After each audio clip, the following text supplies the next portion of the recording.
So on the run-up to COP26, there was a lot of interest in renewable energy in Scotland.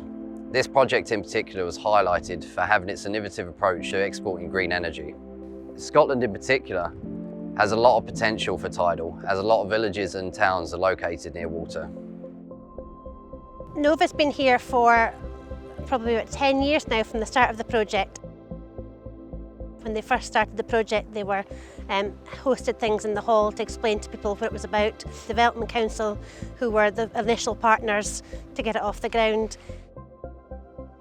We're one of the world's leading tidal energy developers. So here in Shetland, we have 4 100 kilowatt tidal turbines currently operating. And over the course of the rest of this year, we'll be installing a further 2 machines there. That will bring the size of the array to 6 turbines, 600 kilowatt machines, and that will be the largest number of tidal turbines installed anywhere. The preparation, what goes into an infrastructure project like a tidal array in Blue Mel Sound, takes years in planning for it to actually develop and happen.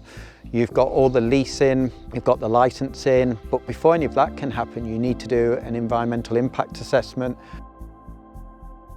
So when we think we know there's a good spot, we basically have to put equipment in the water to measure that speed of the tide.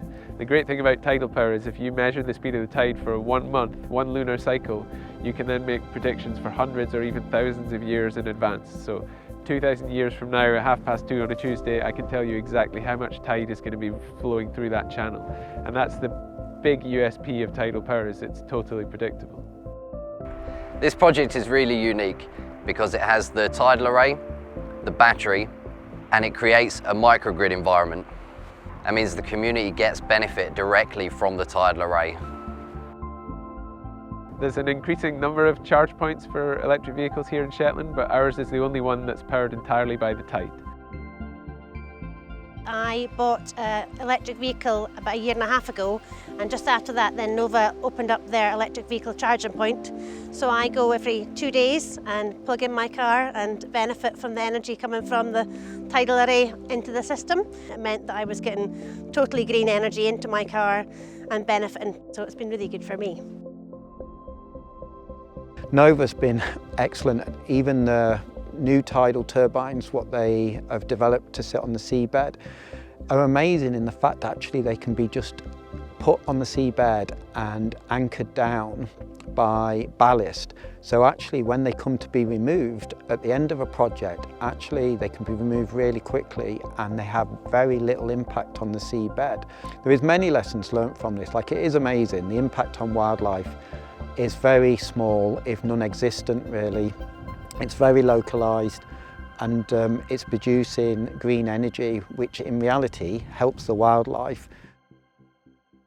For at least a year or 2 before you do any construction work on site, you need to have baseline environmental data. So we have environmental monitoring teams who go out onto the headlands around the sites that we're developing, and they basically monitor the wildlife and gather baseline data on what the seabirds and the cetaceans are doing, so that we know when we go and develop the project, we'll be able to tell if we've had any impact on it. Since 2010, we've been collecting all the bird and mammal data required for the project on Blue Mel Sound. The 2 main things we've been looking at is the number and range of bird species or mammal species that have been used in the area, and also to what degree have they been foraging within that area.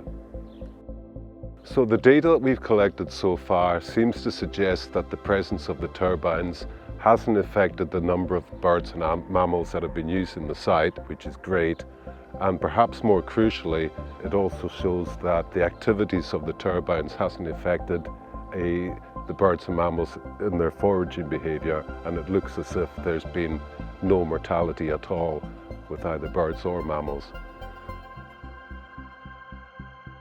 I mean, it's really exciting to be working on the world's first tidal array, and I think the most gratifying is just seeing the reliability and the performance of the turbines going up every year. So there's always more to learn, but the fact that the reliability and the performance continues to increase is really encouraging. It's great that the Nova energy can be sold to the grid, because people are more proactively choosing green energy, and so anything that Nova can do to to provide it means that we can make the choices that we want, and there's more green energy available to the people who choose to use it. It was great to meet everyone on the island, and it was really insightful to get everyone's first-hand views on the project. Renewable energy isn't just a fad, it's a global movement and change to better the future of our planet. Renewable energy will play a vital part in shaping our net zero future.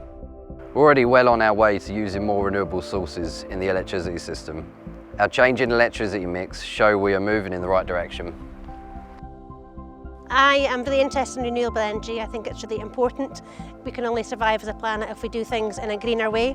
I've got a child who I want to be able to live on a clean, green planet, so every project that we can move towards a greener standpoint, the better.